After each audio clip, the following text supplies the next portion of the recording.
Selamat datang di Deep Dive kali ini. Oke, Anda telah memberikan kami sebuah teks yang sangat unik ya. Ini bukan artikel, bukan laporan penelitian, tapi lebih kayak catatan personal, aliran kesadaran gitu. Nah, misi kita adalah membedah tulisan ini. Kita coba cari benang merahnya, yang menghubungkan, perjalanan spiritual, terus penglihatan masa depan, dan sebuah filosofi hidup yang pribadi banget. Kita bakal jelajahi pengalamannya dari Gunung Rinjani, terus ada pengamatan UFO di tahun 2025, sampai ke refleksinya yang dalam banget soal kalah dan menang. Oke, mari kita bongkar ini. Benar.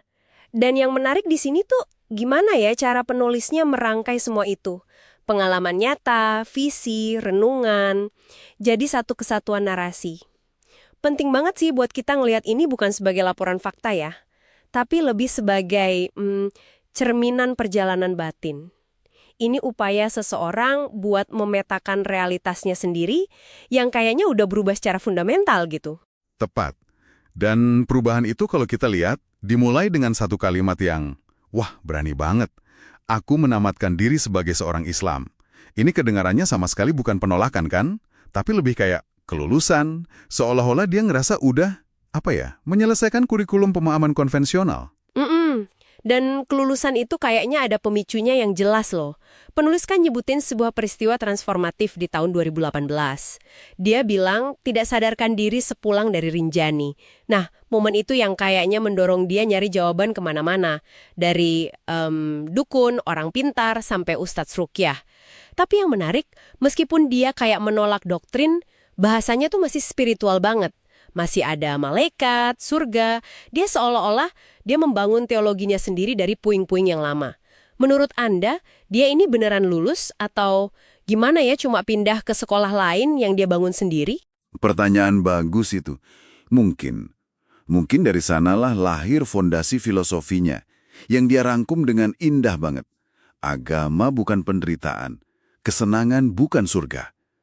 Ini kan pemisahan konsep yang radikal banget. Dia kayak mau bilang, kalau jalan spiritual itu nggak harus selalu sedih-sedihan. Dan kebahagiaan duniawi juga bukan tujuan akhir yang absolut. Benar, ini sebuah pembebasan dari dualisme yang seringkali menjebak kita. Dia mencari jalan tengah yang nggak terikat pada keduanya. Murni lahir dari pengalamannya sendiri. Tapi perjalanannya nggak cuma ke dalam kan? Di satu titik, teks ini lompat jauh ngelihat ke atas. Dan ke masa depan. Saya nggak bisa berhenti mikirin detail penampakan UFO di tahun 2025 itu loh. Bukan cuma sekedar cahaya di langit, tapi deskripsinya itu presisi banget. Terbang sebesar 2 keramik, lebih besar dan lebih cepat dari pesawat jumbo, dan terlihat selama 6,61 detik. 6,61 detik. Apa ya makna dari presisi angka itu menurut Anda? Nah, justru presisi itu yang bikin kuat. Itu nandain kalau bagi si penulis, ini bukan mimpi. Bukan halusinasi yang samar-samar.